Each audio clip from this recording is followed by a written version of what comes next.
What's happening, Shore Conference? You're listening to the weekly Coaches Corner segment brought to you by our friends at Varsity Link. Varsity Link is a social media app for athletes, and I'm sure you've seen some of their stuff around our site and on our social media.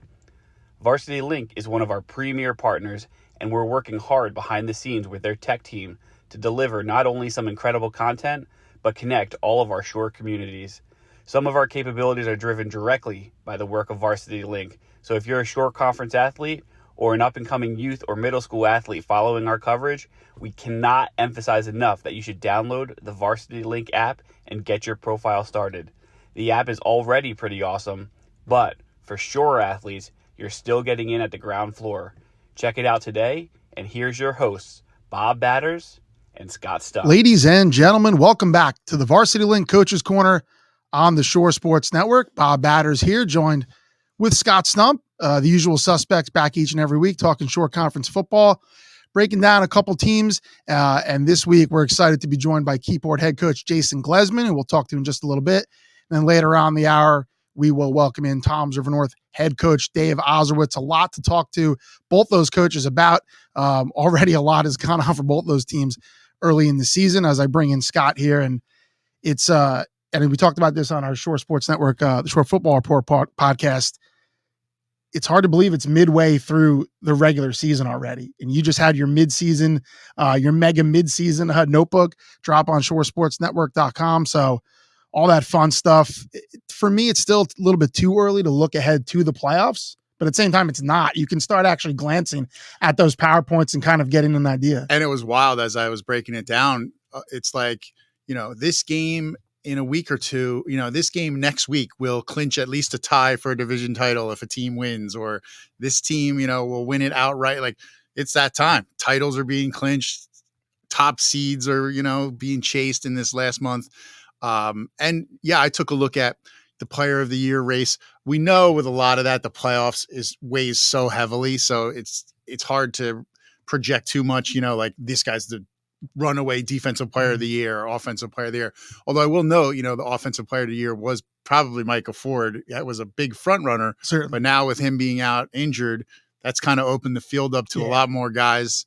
And defensively too, you have Davin Bruton and Zaire Day, RBC and Donovan Catholic, who appear on a collision course, although Toms River North certainly going to have something to say about that. They still have to play RBC. But yeah, you look at all that and all the great game, and even coach of the year, you can't evaluate that now. That's almost impossible. Guys who have gotten off to a great start. Maybe their team struggled last year and they're doing a great job now. But as somebody who's done these selections forever, coach of the year is so heavily weighted by what happens in the state playoffs. That usually goes down right till the final weekend, because you have teams in mind and you say, well, this team does this, goes all the way. Like, how do you deny that? Right. Kind of, similar season last year with a bunch of coaches and Toms River going all the way, and Dave Oizerowitz. And you have coaches that their teams were loaded kind of coming into the year. So yes, even if they're doing well right now, it's not like the crunch time for them yet. Like a Mike Lang from RBC or, Dan Curcione from Donovan Catholic, they're doing great. But when their case will really be forged is in the biggest games of the season, which are all coming up in the next 2 months. Absolutely. And the same thing with all the all-shore spots. I mean, we've always prided ourselves in kind of digging deep and going through the matchups, and you need the full slate of games to be able to reliably do that. You need to be able to compare. I mean, sometimes that's the deciding factor. Like, okay, this was the common opponent. How did, for example, these two running backs, just to throw things out. Okay, this guy ran for, he had 95 yards and a touchdown. This guy ran for, 220 and 3 touchdowns. You say, okay, that's the deciding factor. So there's, again, while we're halfway through the season and we've got some answers to a bunch of questions we had, there's still such a long way to go. And anytime, I think back to previous years and last year too, you think you have your finger on the pulse of things and how things are going, and then all of a sudden it goes the complete opposite. Yeah, way. One crazy result, one team that gets in the state playoffs is like a 7 seed, didn't have the greatest regular season, shocks everybody, goes out, win a sectional title, something like that. I mean, that stuff, and that's why it's fun. That's why we enjoy it so much, because you never really 100% know what's going to happen. I think it's tougher, like when we do the all shore stuff, like a lot of these smaller schools that play in the smaller divisions, their star players may only get 1 or 2 chances to really impress. Yes. Like you can kind of get a mulligan in the American division if you have one bad game because you're going to play 3 or 4 other top 10 teams. So yeah, that's always interesting too. When like, how's this guy going to do in his like 1 or 2 big chances to make an impression against the top team? But no, I can't wait. This is the best time of the year. I mean, the crowds get bigger, Yes. the stakes get bigger, the pressure gets higher, and we really find out who's who. I always love this month. I agree. The weather starts getting a little chillier. Like it feels, it's not miserable to be at the games yet, but it feels like football weather. You're rolling in, the crowds are all fired up, and the games are great. And there's going to be a bunch of those. I mean, division titles are very much still at stake. There's a lot of really important games coming up in all 7 divisions. I mean, I think the only division you could say right now where one team has the clear inside track is the Patriot division, where Keyport had a big win over Manchester in week 4. We'll get into the details of that when we have their head coach, Jason Glezman, on. But every other division, you look at the Liberty division and you have Monmouth Regional, you have Toms River South, you have Pinelands, you have, those 3 teams, Pinelands and South still undefeated within the division, Pinelands undefeated overall, and Toms River South lurking there with that 1 loss. And, those teams all, yes, Toms River South, played Monmouth, but the rest of those matchups still have to occur. Yeah, I mean, Pinelands is going to play Toms River South, and the winner of that game clinches no worse than a tie. Yes. But if Pinelands wins that game, they still have Monmouth Regional on the other side of that. So it's not, they're going to have another hard game if they want the title totally for themselves. Yeah. Or potentially to at least tie Toms, Toms River South then would have a chance to close out. Exactly. And you look at it, Pineland's last division title, 1987. Yeah. Toms River South's last division title, 2002, 21 years ago. It's been a while. So the winner of that game is going to break a really long drought. So that's why I love games like that. I think that's given this year some extra spice too. And I wrote about this in the midseason report. A lot of the non-traditional powers, Marlboro, Monmouth Regional, Pinelands, Manchester, they've kind of Homedale. Yes. They've kind of all like had breakout seasons at the same time. So it's refreshing. It's not necessarily the same old teams. So it's a lot of fun to see those teams right in the mix. I mean, Homedale's 4-0 for the first time in 16 years for them. And that's another division that still has huge games coming. Homedale undefeated, but against Shore they're going to have to play Shore, and Shore Manasquan has the win over Shore. Homedale just beat Manasquan. So if Shore can win that game, you might be looking at a 3-way tie, and Homedale still has a chance to win it outright. There's a lot of those scenarios, even though, the American division, same thing. Donovan has the leg up. What's the crazy thing about that is the state public playoffs start October 27th, that weekend. And RBC plays Donovan that game. So it's like you could be all hyped about the playoffs, and it's like quietly the biggest game is a regular season game. Because if RBC can find a way to knock off Toms River North, which as we know is a very tall order, then if Donovan Catholic can win out its American division, that's number 1 versus number 2, like basically to settle it because they're in different state playoff brackets. Yeah, that basically, you're right. That would, for all intents and purposes, probably decide the final number 1 overall. And the American division title on top of it. I mean, so in other words, everybody will be all excited about the postseason and almost be like, this game's bigger than any game that anyone else is playing. At least for the final that round. Yeah. That is absolutely true. And that, you're right. I was thinking about that too a couple of days ago. It's an interesting scenario because they do play that week 9. So October 27th, I believe it is. And, the state playoffs start, everyone's hyped up, but traditionally you have the 1 versus 8, there's some good matchups in there, but nothing that is going to approach Donovan versus RBC. Right now you're talking that's 2 top 10 teams in the state. And even if let's say Red Bank Catholic Toms North beats Red Bank Catholic, you have a chance for a tri-division. Like there's still a lot on the line in that game, and it's still a marquee matchup. And again, when we were just talking about evaluating for all Shore, that's kind of how did you play in that game? Yes. All state. I mean, forget it. That game's loaded with FBS prospects. That's the film that you'll be sending to every college coach under the sun if you have a big game in that game. So yeah, it's just strange how that regular season game is coinciding with the same start of the playoffs for all the public teams, and will be one of the biggest games in the state that week. But yeah, this home stretch, you're right. Nothing is really decided other than you said Keyport is the favorite the rest of the way. I mean, they've beaten Jackson Liberty already. Pretty sizable favorite too. Their only division games they have left are, I believe, Keensburg and Point Pleasant Beach. So they're heavily favored. Heavily favored, yeah. So the Red Raiders certainly have the leg up there. But even in and Jackson and Marlboro in that yes, division are kind of on a collision course, but they are. still have to win out too to get to that game. They would. I believe this week is all non-divisional, non-conference games, and I believe they play next week. And I think that's another one. The winner of that game is guaranteed no worse than at least a tie. But still has to clean up the division against, there's some other Brick Memorial. If they beat Freehold Borough, that clinches no worse than a tie. But then if they want it outright, they got to go through Brick. Yeah. Who has beaten them 10 of the last 11 years. And on the final week of the regular season, which something we always massive for. PowerPoint hall. That's not even division. I mean, that's a game that could vault you to the number one seed in your bracket. Yeah. I love it. I love that they did that.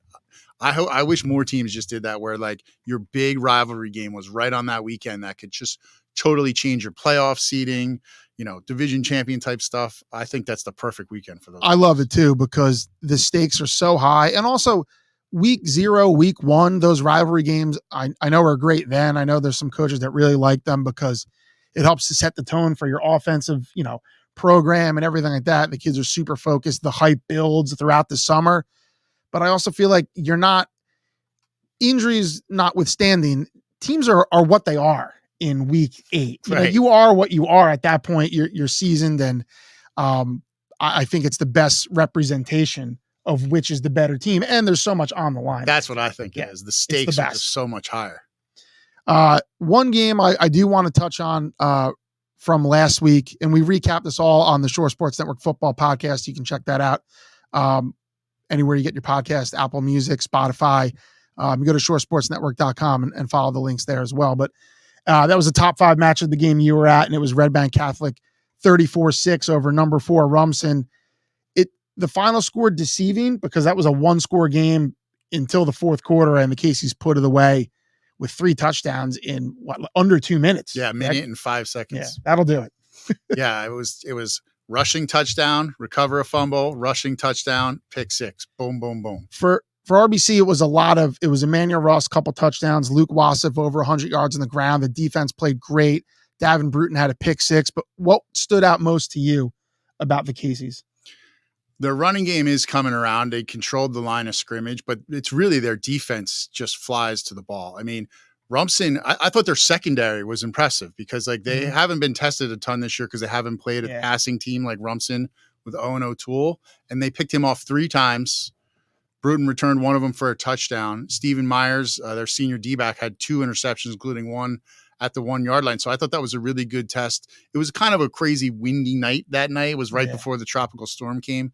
So throwing the ball was dicey in certain situations, but I thought they really held up. I mean, their pass rush got after O'Toole. He was, moving laterally most of the game, didn't have a whole lot of time to set his feet and scan the field. I thought that and Emmanuel Ross, like I've talked about before, that's what I was going to say. We all know of him as one of the best receivers in New Jersey committed to Stanford, but as a corner, he's also one of the best corners in the Shore Conference. That seems like it's been one of the bigger revelations, and the RBC guys probably chuckled that because they know he was really good at that, but I know he played there last year, but this year, I think it's just so much more noticeable how he's excelling.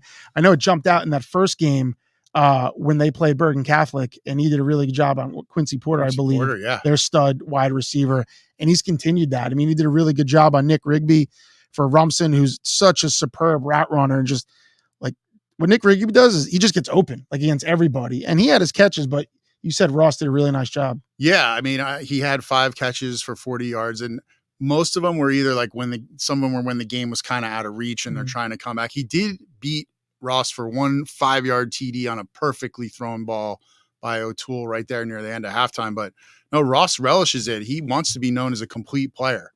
And you never know. I mean, obviously these guys get recruited for a certain position, but like we remember Bennett Jackson, right? From Raritan. He was a superstar receiver, unstoppable. He went to Notre Dame and became a corner and became their senior, like a captain and one of the, like an all-American level player who got drafted by the Giants. And on a team that played in the national championship game, no less too. So you're right.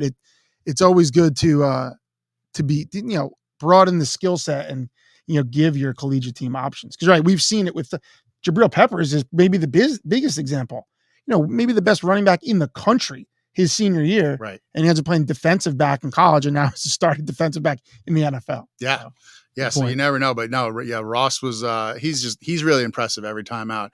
I feel like anytime Frankie Williams puts up that fade ball, you can hear the opposing crowd like, oh no, like, because they just know, even if there's two guys on him, like in the corner of the end zone, like he'll just make it happen.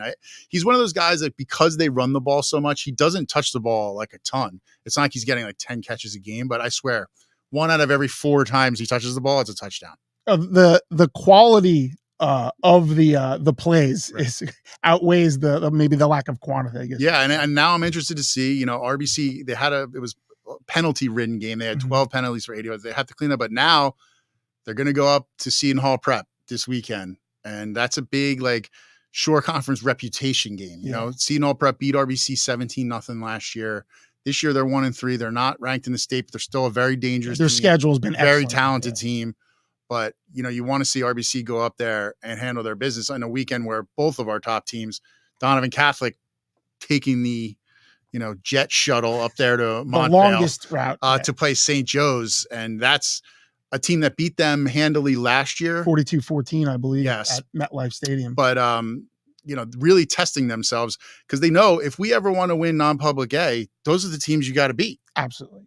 Yeah. And they know that. That's why they schedule those teams. And you can go back to before Red Bank Catholic broke through and won their state title. They were doing the same thing. Yep. They were going up a little different. They were in non-public A for many of those years. But they continued to challenge themselves and eventually it paid off. And you see Donovan's doing the same thing. So a tall order, but it's not a game that hurts them in any way. The only thing you can get out of that is, a win, certainly, but it helps you improve. And the players want that challenge. Yeah. You talk to them, they love those kind of games. That's why they're there. They want to play against the other top players in New Jersey because, yes, there's the team aspect, but there's also the individual aspect of recruiting.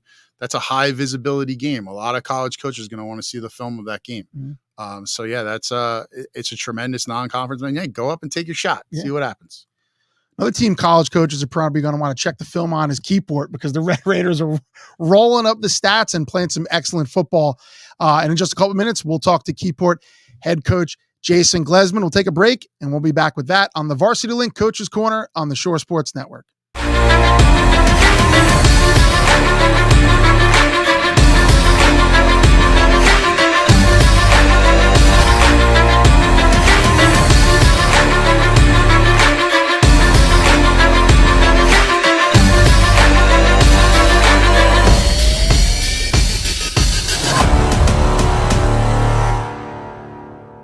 Welcome back to the Varsity Link Coaches Corner on the Shore Sports Network, talking Shore Conference football and diving deep into a couple programs each week. And right now we're excited to be joined by Keyport head coach Jason Glezman. The Red Raiders 4-1, playing excellent football, coming off a huge divisional victory over Manchester, gives them the leg up in the Patriot division. And we welcome Jason in right now. So Coach, thank you for taking some time to join us tonight. And, a thrilling game. You guys have to move it with the weather, played it on a Friday afternoon, and it did not disappoint. So just first off that, you knew that was a big game in the division, yourself and Manchester, the top 2 teams, and to be able to pull out a win like that had to be a great one for your program. Yeah, and thanks for having me on, guys. I really appreciate the opportunity to get on here and just talk about our guys a little bit. We got a great group of guys down in Keyport. So, last week the game was – the game was very similar to the week where, we have the weather and we were trying to move it. We're having trouble with officials and then buses. We figured it out like 9:45, 10 o'clock on Thursday night. Like we're playing Friday at 1:30 and our guys were ready for it. And, that game on Friday was like a culmination of a lot of years and trying to get over the hill. 3 years ago, this senior group that we have, they were sophomores. We played Monmouth in a game that similar situation would put the winner in the driver's seat. We didn't come out on top. Last year, we knew that game against Shore Regional was going to be a big game, and we couldn't get over the hill. So, the guys did a really good job of not letting the moment become too big and just focus on the game and focus on what we got to do. And then the play will take care of itself. So it's a credit to this senior group specifically. because they've learned and they've matured and they're growing and they continue to grow every game. And it's as a head coach, it's phenomenal to watch this senior group, lead this team to what's been a successful first half this year. And when you're preparing to play a team like that, both of you guys are so loaded offensively. Yeah. Do you have to kind of tell the defense, all right, if Josh Love breaks off like a 70-yard touchdown, like you got to just recover, this could be one of these kind of crazy games where you can't let them like hit you with the thunderclap and get you too far on your heels, because we're good enough to come right back at them. But like, in other words, stay in the fight, because this is a game where there's gonna be a lot of crazy big plays. Yeah. And I give it credit to the kids. They have that next play mentality. The kid Love on the first play of the game takes it takes it into the end zone. I'm just like, okay, well, let's go. Let's see what happens. And the offensive line specifically, they are just such a mature group, and we lead. We go as they lead. And one of the things that was really important for us on this past Friday, we were chipping away. We were having 10, 12, 8-play drives and keeping their offense off the field, which, that made a difference, especially in the second half, where we were able to chew up clock and just, be methodical and downhill and getting positive yards. Makai and Henderson and Nazir Treadwell really leading the way. Andre Matthews, although it wasn't super visible on the stat sheet, I mean, he makes our offense go with his ability to attack on the perimeter. So, it was a wild game, and we knew it was going to be crazy. And the kids, once again, they never let the moment get too big. They handled it. They knew, they could play, and they knew they could win, and they just had to win the next play and win the next rep, and they did a good job of that. You have three guys that can score anytime they touch the ball, and you mentioned them: Naz Treadwell, Makai Henderson, Andre Matthews, and it was Nazir and it was Makai, combined for about 330 yards rushing and 5 touchdowns. But specifically Naz, I mean, he's your senior leader, going to Holy Cross, one of the best overall players in the Shore, and you have him, at your disposal. And we saw on the other side, Manchester, and they have a player like Josh Love, who's their senior leader and a guy that could score in any play. But for you, in a game like that, having a player like Nazir Treadwell, obviously it helps take you over the top. Is it exciting when you see a big player that plays so well in a big game? Yeah. I mean, Nazir Treadwell is such a special individual. He really is. Everything he does is special. Everything, the way he works, the way he practices, the way he carries himself. So, the football field is his opportunity to get all the recognition that he deserves, but he never asks for. He never asks for it. He's never, talking this or talking that. He's never posting, all these things about what he's done. He's focused on the team. He's focused on winning. And even with, the commitment to Holy Cross, his focus has been with us the whole time. And I just love watching him perform, because he's going to get the recognition that he deserves. And we've seen it all year. He's had 100 yards pretty much in every game. He's throwing the ball pretty well. So I can't be happier for a kid that stayed home. He could have had opportunities elsewhere, could have played elsewhere with the talent and the pedigree he had in 8th grade. And he stayed home, and I'm happy. I'm just so happy for him, because everything he's getting is so deserving. How much has that approach that he has, the stuff behind the scenes that people don't see other than you guys and people within the program, how much does that trickle down to the rest of the team? I mean, I think you're seeing it. You saw it Saturday with Makai Henderson. This is a sophomore who's stepping up into a prominent role. And as a freshman, and we used to call him Pup when he was a freshman, and we would tell him, follow Naz, do what Naz does. All right. Like whatever you think is, no, just watch what Naz does, see what he does. And, he learned a lot last year, and he had some significant playing time as a freshman, which is impressive. But this year he was ready for the role. And you see it. You see Naz's leadership, his quiet leadership. You see it in another young, high-profile athlete, and you're seeing him now succeed. And I think there's a direct correlation between the two, no doubt.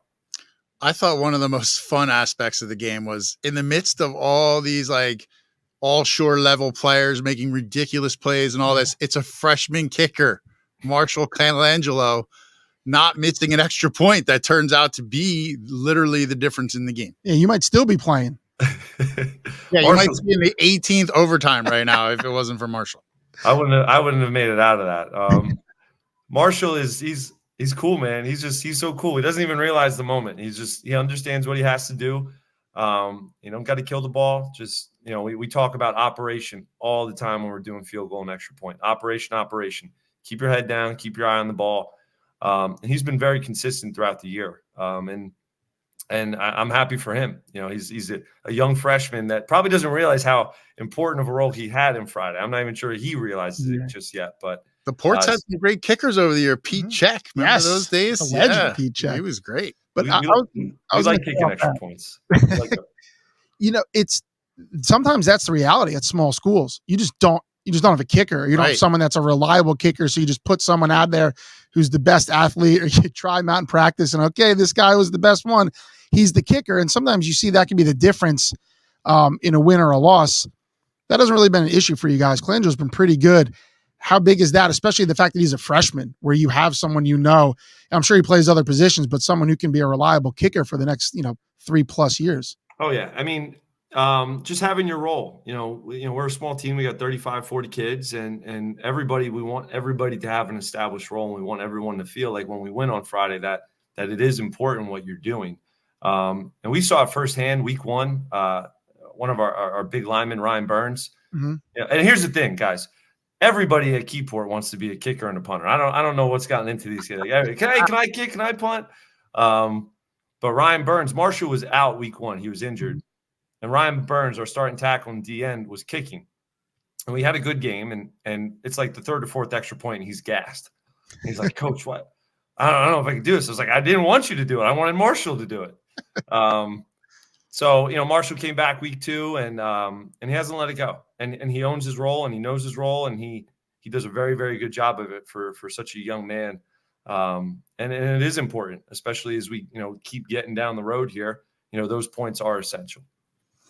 And, not to totally focus on the guys who are gone, but the fact that you've weathered some losses here on the roster, but your players don't blink. Your starting quarterback, Roman Blanks, transferred to St. Thomas Aquinas. And then in the middle of the season, Mike Ford, your senior star, led the Shore Conference in interceptions last year, also a key offensive player for you, moved to Missouri. So, how are you guys able to deal with this and just kind of keep plowing ahead? It's, when we broke at halftime, the team broke out on we all we got, we all we need, and we had some departures and we wish nothing but the best for those guys. We want them to succeed. We want the Keyport name to be attached to their success because we're rooting for them. We want them to do well. It's important to us that they do well. And I think it's just a credit to the kids that we have. If somebody leaves, there's an opportunity for somebody else. And, with some of the departures we've had a lot of guys step up. You look at Nazir transitioning to quarterback, which then opens up the opportunity for Makai to be the tailback. So offensively, we might be a different team. And then on, defense, Mike, and credit to Mike Ford. All right. Big shout out Mike Ford at Hannibal High School in Missouri. He moved on a Sunday and on a Friday night, he went down and scored 3 touchdowns for what's like Group 4 Missouri football. So that's a quick way to get new friends. Yeah. Go up and knock out a couple TDs on a Friday night. So who's this new guy, 6'3", catching all these TDs? You're right. He's the new big man on campus. So, with Mike's departure, we've had other guys step up, Damian Purnell, Stephen Breen, Andre Matthews moved to free safety, a position that he's done tremendously well at. So a credit to the players, not fracturing, not letting it, beat them down or they didn't get discouraged by it. We know we have a talented group. We know we have a talented team. We wish everybody the best and hope that they succeed. But it's a credit to the kids and their ability to step up and own the opportunities that are in front of them. And I feel like this is starting to become more like the Keyport of old, where every year it was like, this team's going to be in the mix for a division title. This team in Group 1 is a real threat. I mean, has that been part of just building all this? Is that it's not just we had one good class, then we go back to being 2 and 6, 2 and 7 it feels like you're really getting back to that Keyport like back in the days under Mike Ciccatelli, where it felt like, okay, we got a good senior class, but a good sophomore group, kind of always that next round replacing guys. If you complete it, this will be your first time you guys have won back-to-back division titles since the days of J.J. Beadle and Kenny Cattouse, 02, 03. I guess what would that accomplishment mean to you guys? And, what has it been like trying to get it back to where, it's the Keyport that will always be a factor, always be a contender? We just got to win one game at a time right now, and then the division will take care of itself. I have been down to Point Beach Friday night too many times to look past them, and Keensburg. It doesn't matter what the records are, throw them out. That's going to be a bloodbath of a game. Coach Reed, Coach Saccone, they do a great job. So we just got to take care of one game at a time, and hopefully everything takes care of itself. But getting back to winning consistently, when I took the head job here 5 years ago, I just told the kids they need consistency. They need to know who's going to be here, how things are going to be done. It took us a little bit to get it going, but, we've had high caliber players stay in town. We've had highly talented players stay in town. This goes back to Devin Meza, who had a full scholarship to Central Connecticut my first year. That goes to then DJ Thompson, who got a athletic scholarship to East Stroudsburg. Now we have Nazir Treadwell. We have Makai Henderson. We have Andre Matthews. The talent is staying in town. And if the talent stays in town, we can compete and we can play with anybody. And the kids have bought into it. And when they see high-level kids, high-caliber kids be successful at Keyport, that's all the evidence you need. I don't have to sell anything. If you come here and you play and you perform, you'll get opportunities in college. And so it just comes down to consistency. Kids want consistency, and myself and the coaching staff, we've been able to provide that for them the last 5 years. And I think what you're seeing is just the benefit of that, and then all the work over those 5 years. Now we're feeling like we're getting in a groove, and we're excited about that for sure. The marquee names, the Treadwells, the Matthews, the Hendersons, those guys, they're in the recaps, every week because of the numbers they're putting up. But specifically about the guys on the offensive line, like you're running for 330 yards in a huge game against a Manchester team that's played well defensively. So obviously those guys up front are doing something right.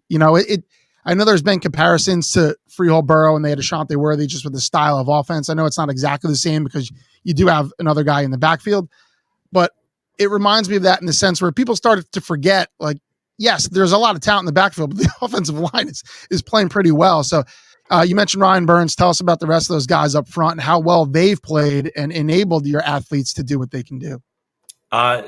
Those kids bought in. I mean, we went down to Glassboro last year in a playoff game, and we were in it the whole time. But when you watch the film, you could see that we kind of got beat at the point of attack. We weren't strong enough. We weren't big enough. We weren't physically, imposing ourselves enough. And that's been a problem, I would say last year in a couple of games that we lost is, we needed to be a little bit more there. This group, I wouldn't have had to tell them to lift. They would have done it on their own. And it was consistent. There's a weight room culture. So, you look at Ryan Burns, Shawan Singh, Hunter O'Donnell, Jake Swain, Fernando Grice, all right, John Reyes, Max Fredericks, because it's not just the five. I mean, there's a lot there. They have a lineman culture here, right? So if anybody's played football and you know what linemen like to do, they just love blocking people, and they love eating, and they love lifting weights. And they're the funnest group on the team. They drive me crazy sometimes, but they have worked so hard in the offseason because they knew we have talent behind us.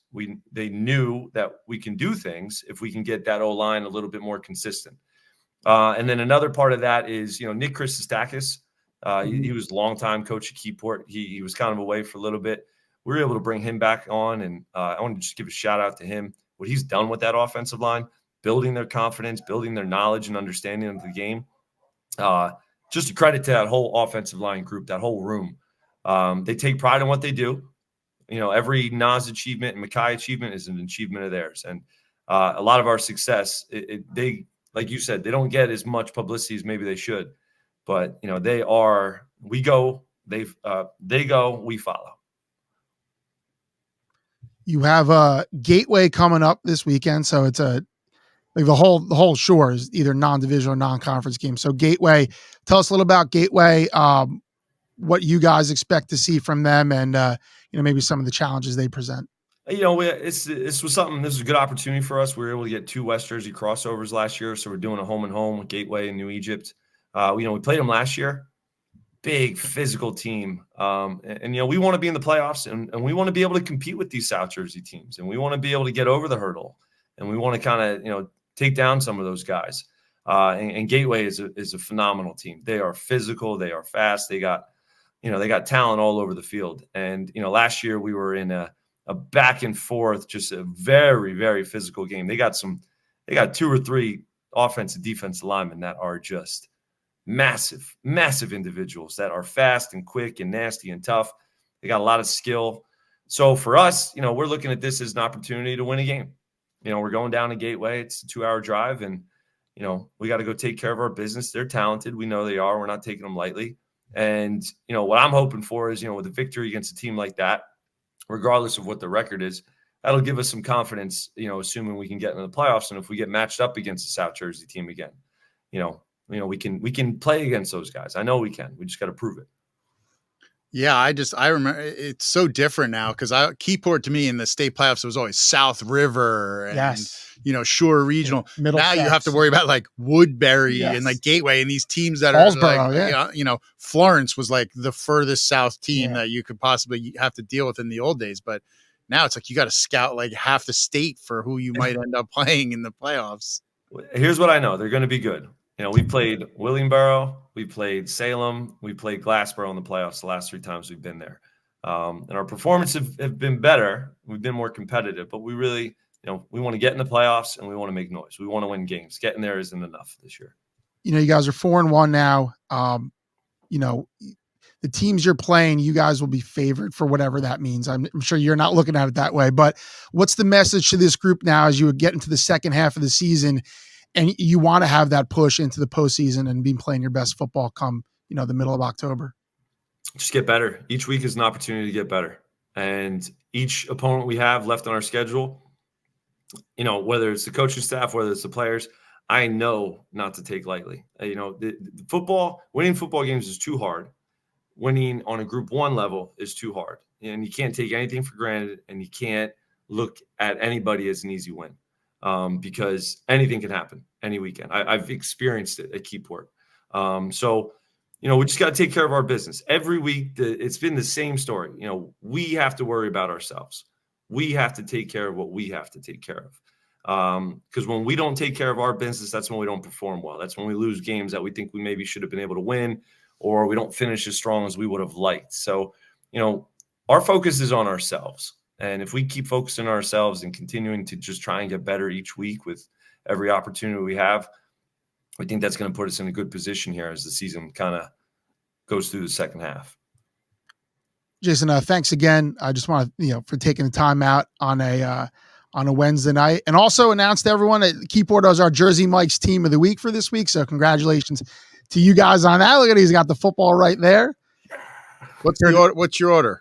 Turkey sub, provolone? Italian. Give me the Italian. Give me all the acid and the heartburn and all the things that are bad for you. Give it to me. I want the Italian. Right? Yeah.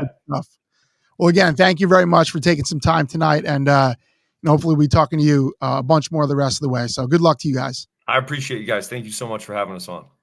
All right, that's Keyport head coach Jason Glezman. The Red Raiders off to a 4-1 start, playing some great football and in search of a division title and a high seed in the playoffs coming up in this next month. So yeah, Scott, Keyport playing some really good football right now, and the path is in front of them to continue that and really pick up a head of steam going into the playoffs. Yeah, I'm really curious to see how far they can take it. Can they get back? Can they get their first sectional title in a while? I mean, they're certainly, you have to consider them a strong contender.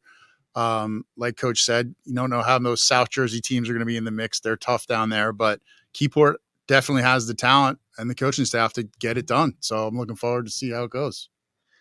Well, we're going to take a quick break, but when we come back, our next guest, head coach of one of the very best teams in all of New Jersey, coming off a very big win last week for some different reasons. So we'll chat about that when we talk to Tom Zimmerworth head coach Dave Oizerowitz. So quick timeout, then we'll be back You are watching and listening to the Varsity Link Coaches Corner on the Shore Sports Network. Getting that perfect slice is satisfying, fulfilling, and rewarding too. But we don't do it for fun. We do it for fresh. Slice to order makes a sub above. Welcome back to the Varsity Link Coaches Corner on the Shore Sports Network, talking Shore Conference football. Bob Badders alongside Scott Stump. And right now, delighted to welcome in the head coach of the Tomsor North Mariners, Mr. Dave Oizerowitz. Oz, our good friend. Always good to talk to you. So, Oz, first of all, how are things going? It's going pretty well. I mean, we're a few weeks in here and well more games than we lost. So I guess we got to be pleased about that. So we got to address the elephant in the room first. Going back 2 weeks, your star senior quarterback, Micah Ford, went down with an injury against Donovan Catholic. Didn't play last week against Middletown South. So just, looking to see what you can tell us about Micah and, when you guys can hope to have him back on the field. Well, I mean, it's I know you hear day to day, week to week, right? That's coach talk. But the reality is, we're kind of at the mercy of our trainer, the doctors, and Micah. He's rehabbing it. We think we're going to get him back at some point, but as a coaching staff, we approach it like we're not, and that's the best way to put it. We're trying to improve our team. We're trying to build our team around the players that we have right now in place. And, I think last week was a big step in that direction. Yeah, and on that's a 21-7 victory over Middletown South. A really big game for you guys, just certainly in the division, playing another great program. They're certainly doing it without, the reigning state player of the year. So just in terms of finding a way to win that game, you get 2 touchdowns in the fourth quarter, your defense played out of its mind. How encouraging is that to see that the whole team rose up and guys stepped up where and when they needed to?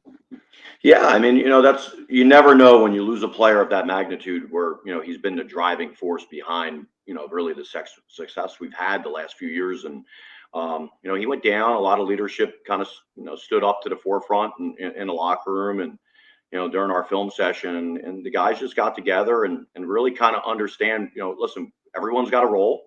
And we have a lot of really good football players on the team. And one guy never makes a football team, and at the quarterback spot, it's hard to say that, right? The Jets are dealing with that right now. But why you have to bring that up? You had to. I know I had a few Jet fans here, but I'm a Giants fan, so I suffer in the same misery you guys have. But, yeah, I mean, it was great to see. And, listen, it wasn't great timing to play Middletown South and, right after, losing to Donovan and losing, Micah. It wasn't perfect timing, but it didn't allow our kids any time to rest. And we had to really refocus with a laser type, focus on, preparation for a really good football team that was getting healthy and was obviously led by, one of the greatest coaches in Shore Conference history. So for us to play the way we did against them in that spot, and our defense was tremendous. It really been really good, kind of under the surface. Our defense has been really, really solid all year, and even in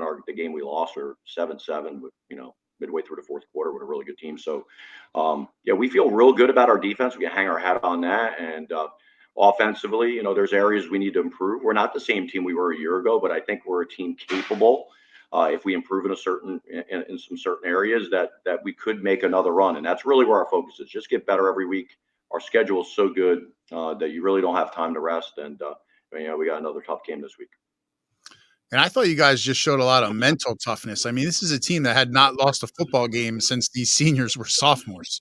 To go through that and to see your star go down and then to rally right back and beat a really good team. I mean, that's got to give you a lot of confidence just going forward of how mentally tough this team is for the challenges ahead.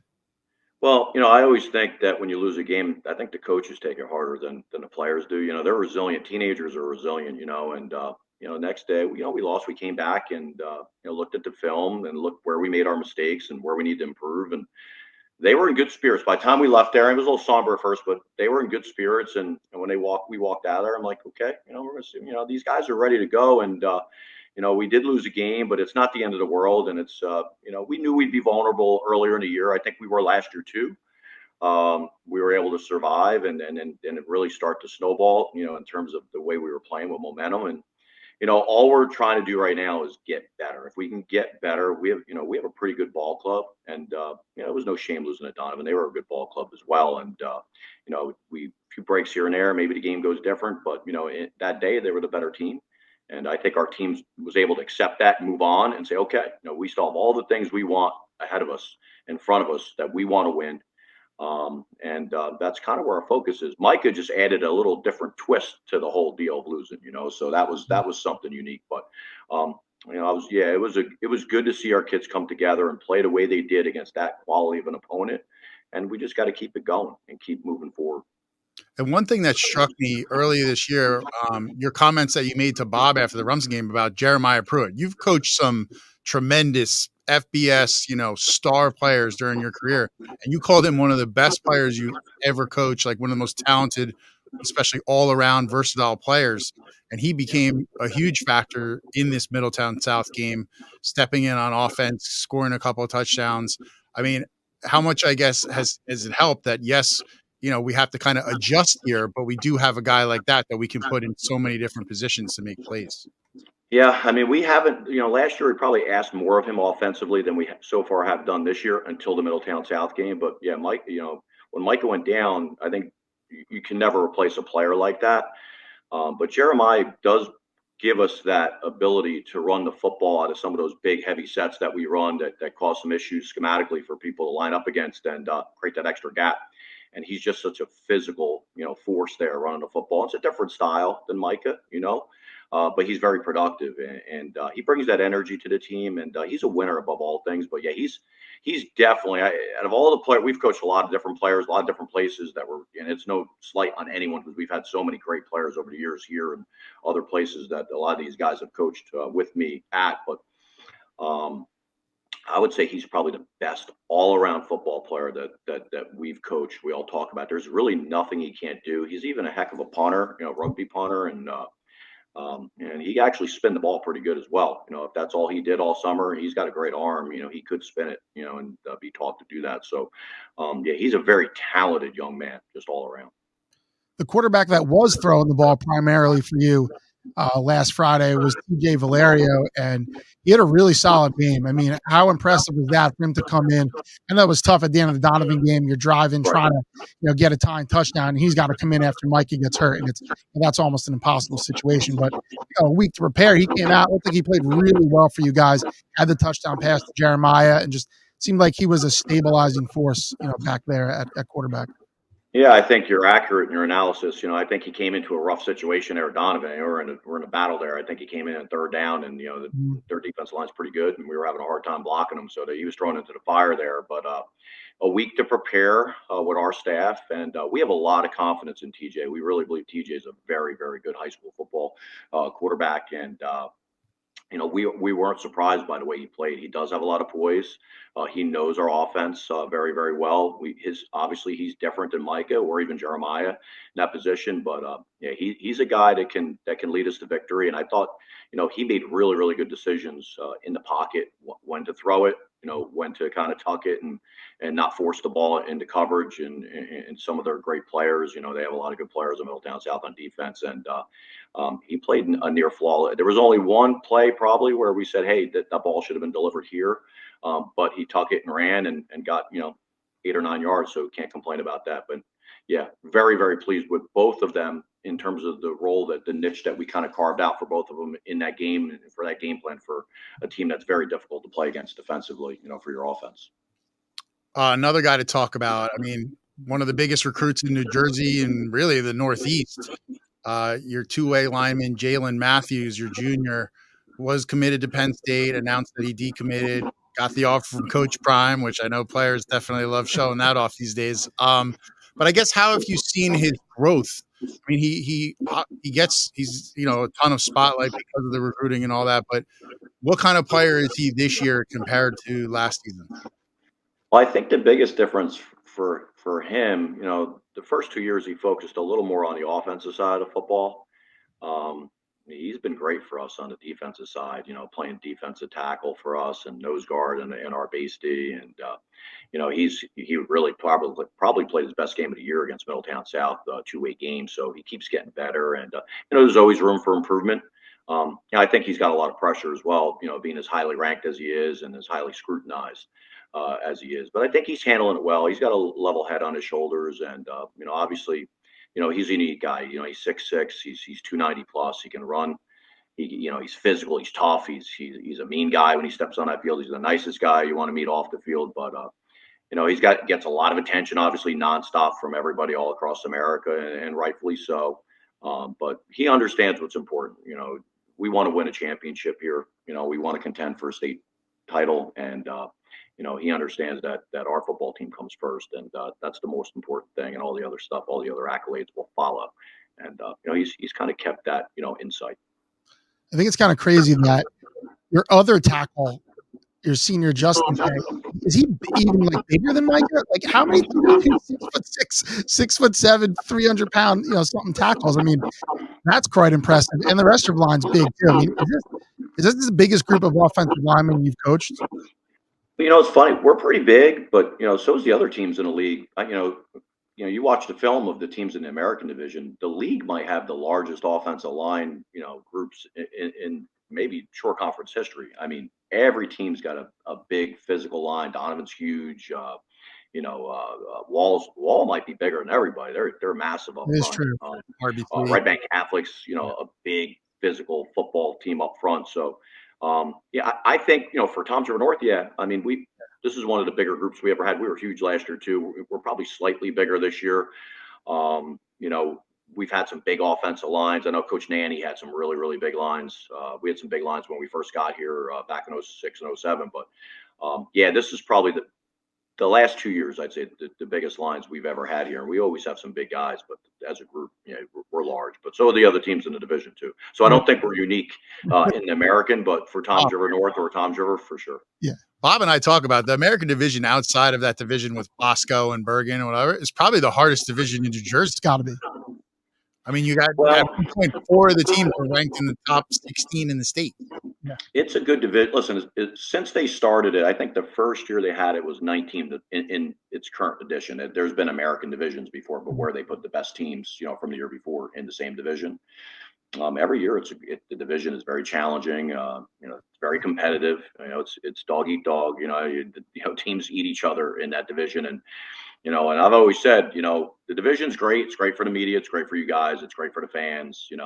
Everybody loves it. But the reality is, if you look at the production of the American division teams in the postseason, it has been very good. So I'm interested to see, as we go along here, as we get through it, we talk about last year, this year, we were really good last year. We would have been right there in the thick of the American division, but would we have been healthy enough to do what we did and go 14-0, make a deep run against some really, really good teams down South Jersey who plays really good ball, and, to wind up playing Passaic Tech in a final. There's good football up in North Jersey too, public school ball. So, 1 week at a time, but it's an interesting experiment. I don't always like the experiment, but it is what it is. And we don't get to make, It definitely just seems grinding. I mean, just look at the two teams that played last week. You're dealing with your quarterback going down. They had like 2 or 3 of their guys, Middletown South, that they were playing without for a while. It's like this war of attrition just to make it through the season and then hope you can pull it together in one piece for a playoff run. That's pretty much it. I think it does make you better. When you get through the American division, I'll say this. When you get to the playoffs, you're not going to see anything better than what you're facing. You might see a team as good or 2 or 3, but you're not going to see anything better, in my opinion. And, last year we probably had some questions maybe going into the playoffs, like how good are we? And we really didn't know how good we were probably till we played Kingsway. And because we knew how good they were from the year before. And South Jersey public school ball is the best in the state, in my opinion. You can emerge out of that. Those West Jersey football leagues, the Cherokees, the Lenepes, the Millvilles, those teams, Kingsway, those teams are really, really, that's really good football down there. So we knew once we left, we're like, wow, we really are that good. So we were pretty confident once we played Edison, Passaic Tech. But I think we'll know more about our team going into the playoffs than we did maybe a year ago, but it doesn't mean it's an easier path or it makes it easier because you played a tougher schedule. Because, if your best players aren't available and you're not the best version of yourself, then you're not as good as the team that played a weaker schedule that's healthy. That's just my opinion. Very true. I want to circle back to your defense again real quick, because you mentioned they've played so well, so much attention to your offense, and rightfully so. but defensively, you were great last season. It flew under the radar. You're the number one scoring defense in the whole Shore last season. This year, you got off to a great start, held an explosive Millville team to 7 points, and you continued that. A lot of the same guys back, but not totally. I mean, you graduated a first-team All-Shore linebacker in Ty Kazanowski, another really good one in Ty Bolin. Ty's brother Blaze has really stepped up and played well. Another linebacker, you might have saw some time last year. You can correct me if I'm wrong. Christian Oliveri had a really big game against Middletown South. So those are two guys, at least to me, that have stood out, that have stepped in and helped you guys not miss a beat defensively. Yeah, I mean, listen, we did return a lot of players, but the players that we lost were so impactful that you can't really replace them. Ty Kazanowski is one of the all-time great players that I've ever coached here at Toms River North. Ty Bolin was a 3-year starter, was a great football player for us. So Nasir McDougald was a 2-year starter for us on the front. So yeah, I mean, you look at the sheer returners. I think that was the instinct that everybody does and also says, "Oh, North's going to be better next year." We knew a little bit better. We knew that some of the players that we lost, we couldn't replace. And so we were going to be different this year. But yeah, I've been pleasantly surprised. We knew that we would be difficult to stop in the run game offensively, especially with forward running the ball. Defensively, we felt like we were going to be more versatile this year than we were a year ago. In the past, we've been pretty much just sat in our 3-4 and matched up out of that. We're able to kind of match just about any style offense that we're going to see, because we're so deep in certain areas that we weren't deep, especially in the secondary. I've been pleasantly surprised with our edge play from Blaze Bolin, and we've had other guys step up as well. Eddie Slosky's been another guy, young guy that played junior varsity, was a standout in our junior varsity. He's been fantastic on the edge with Blaze. So, yeah, I mean, and Christian Oliveri did start for us last year. So basically we had 3 starting inside linebackers. He was our nickel inside linebacker and was fantastic as well. And he got injured late in the year against Middletown North right before the playoffs started, and we lost him for the playoff run. And so he's fully healthy and has been great. He's been a shot in arm for us. And Anthony Rodriguez, another guy, 3-year starter inside. Right. But yeah, we've been so consistent there. I mean, our defense has kept us in every single football game. At times has dominated games. We've been in position because of them to have a chance to win every game on our schedule this year so far. What do you these next 3 weeks, you're out of the American Division for 2 of them. Some old A South rivals, Southern, and of course district rival Toms River South in there. And that's before the big game against Red Bank Catholic on October 20th. So a long way from that. But these next 3 weeks, what do you want to see from your team where you're without Micah and kind of adjusting to a little bit different of a style maybe offensively? But what are you looking for moving forward? We talked about just getting better. There's still so many areas for us to improve. And I thought we had our best 2 days of practice all year on Tuesday and Wednesday here. And that's kind of what you want to see. The season is a long season and you don't stay the same. You're going to improve in increments or you're going to get worse, and so we're moving forward and we continue to tweak our lineup a little bit and keep moving guys around a little bit and juggling things and kind of changing our focus formationally, offensively to suit what we have right now that's in place. That, like we said, we're not approaching it like Micah's coming back, even though there's a good chance he might. We're trying to make sure that this group that we have can be a championship contender come playoff time. And this week we have Southern Regional. Again, last week we played Steve Antonucci, who's, one of the great coaches, all-time state history. And I got a tremendous amount of respect for him and his program. And then we have Chuck Donahue, who's another one of the great all-time, great coaches in state history, and another man that I have a tremendous amount of respect for. So and his program, and they're playing well. They're 3-2 and they're Group 5 and they're right in a playoff picture, and we're down there. It's never easy to go down to Southern Regional. We've had a lot of battles and wars down there over the years, since we've been at North and he's been at Southern, and we're expecting nothing less, and we know it's going to be a tough battle. It's going to be a grind and a bit of a rock fight down there. We want to win. We don't care what the score is. That's one thing too. Last year everyone got caught up in how many points we're scoring and this, that, and the other thing. We don't care. We just want to win. And as long as we keep getting better and we keep winning football games and we can win ugly, I think we'll be fine. Heading towards the end of the year into that. When the playoffs get set.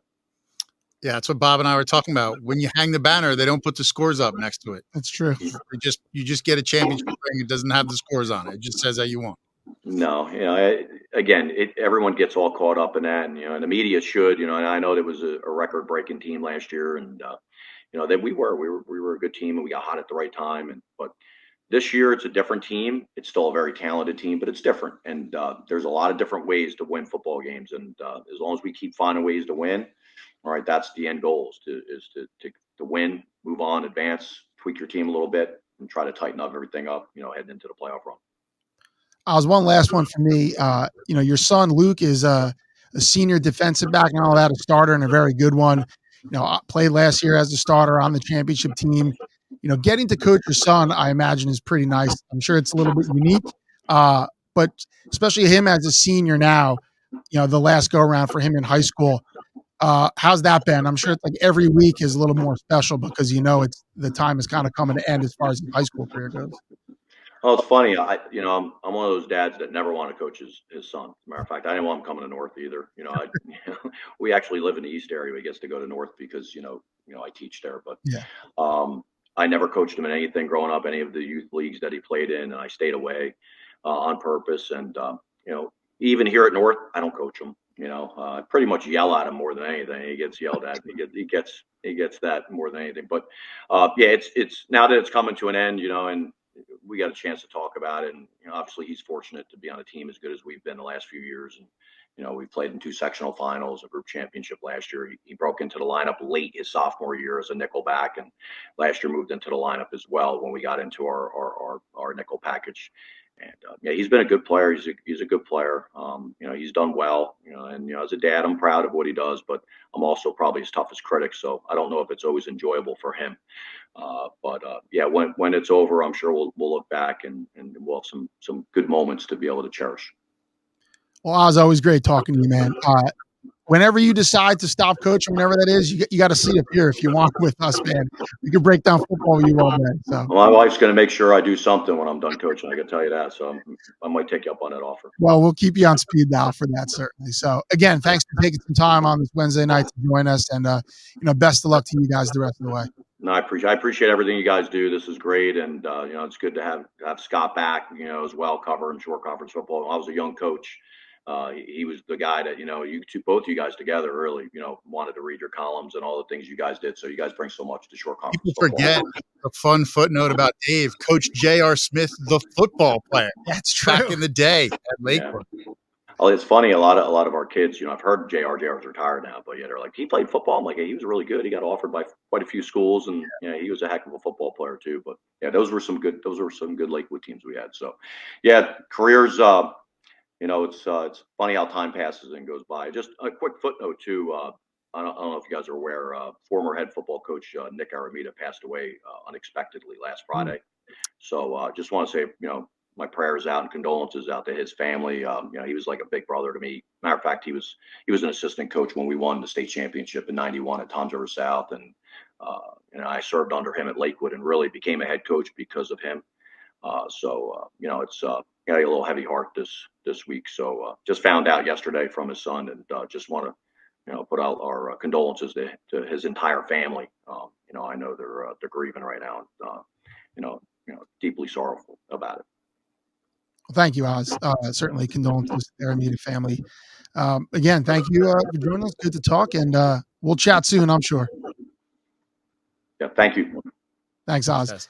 That's Tom's runner, the head coach, Dave Oizerowitz. The Mariners 4-1 and going down to Southern Regional this Friday night, looking to go to 5-1. So, like you got, Tom's North, like Coach said, tough loss, but they bounced back from it pretty well. That's really all you can expect in that scenario. Now they've set themselves up to continue to move forward and play well, and like you said, improve every week. You play as if you're not going to have Micah Ford the rest of the way, and if you get him back, awesome. And I think they knew coming in this season, just given that American Division schedule, it's hard for anyone to make through that unscathed, So I don't feel like one loss was like some shocking thing. It's like there's a lot of hard teams you got to play. And like Coach said, if it ends with them in that Group 5 title game again or whatever, it doesn't matter how you got there, or like any hurdles you had to clear along the way. And they still going to have their say. I mean, they play RBC still, they could turn that division into a 3-way tie type of thing and all of that. And the way they condition them, okay, he's out, we keep playing, we go forward. And I mean, they've done so much winning there. Oz is being humble. I mean, he's one of the best coaches in the Shore and the state. Everywhere he goes, they win.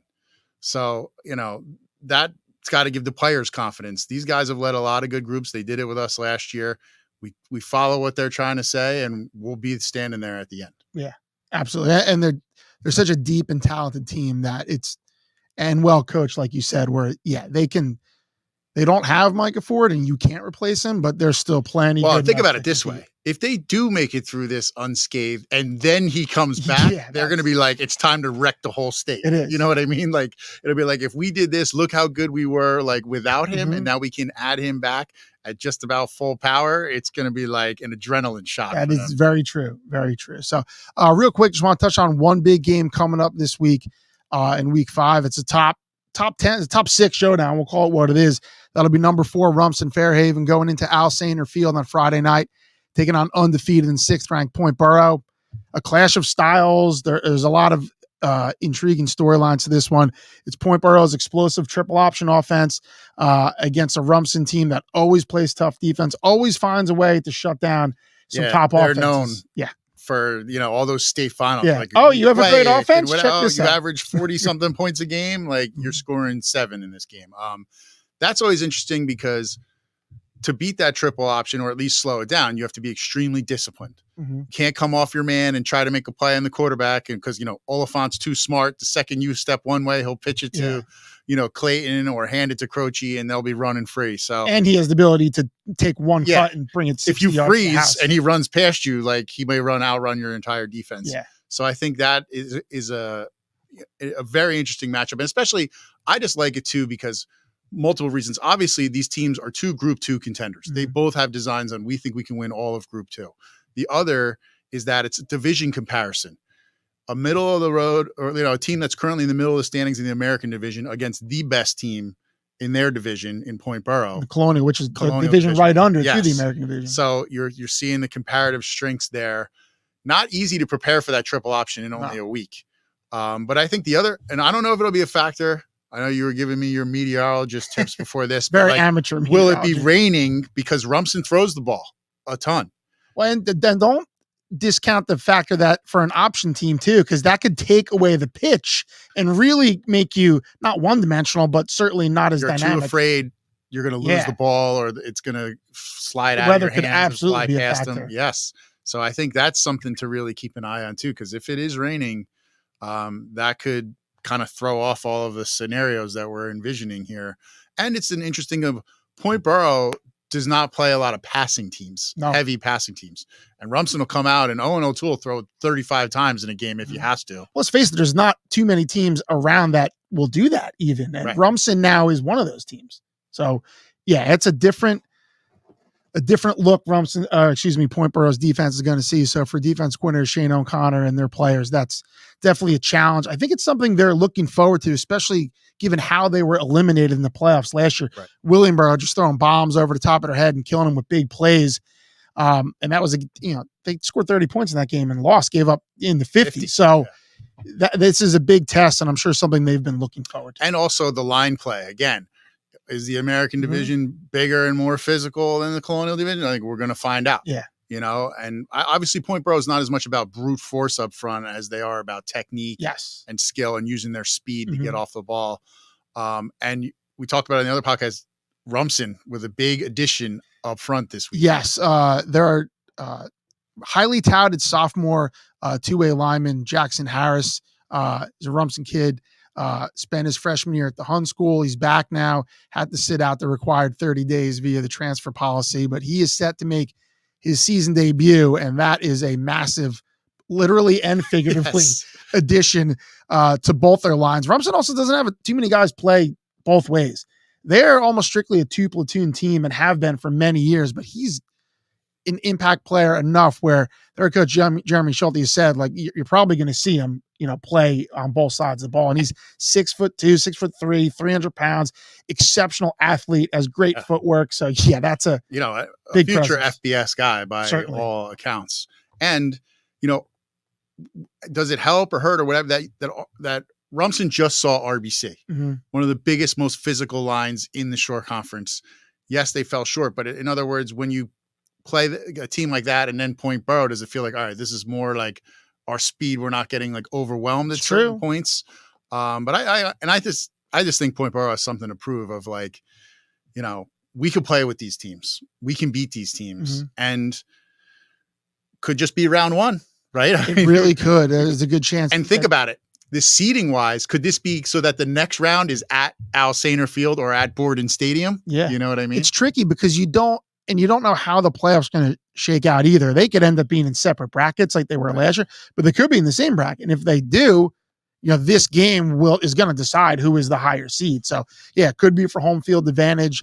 There's a lot on the line in this game. Nothing like dramatic, but at the same time, a lot of under the surface important things both teams are going to try to find out. Yeah, this is what I love out of a non-divisional game. You know, like this is what you want to see, like a clash of styles, you know, two teams that might not play all the time, but are similar sized schools. So there's not like some big disparity between them. Two top, what Point Borough is 5 in our rankings? 6. So yeah. Two teams like in the top 6 in the rankings. Like to me, this game is perfect for what these non-divisional games should be. Should be a fun one. That'll do it for us. We'll wrap it up. First, I want to thank our sponsor, Varsity Link. It's the athlete's social media network. Make sure you check those guys out, varsitylink.com. Download the app on the App Store or the Google Play Store. And just our guest tonight, Keyport head coach Jason Glezman, Tom's North head coach Dave Oizerowitz. Always great conversations. I said it to Oz. Same thing with Glezman. Jay, if you're listening. Are you trying to fire me? Am I like on the chopping block here? All right. Could never do such a thing.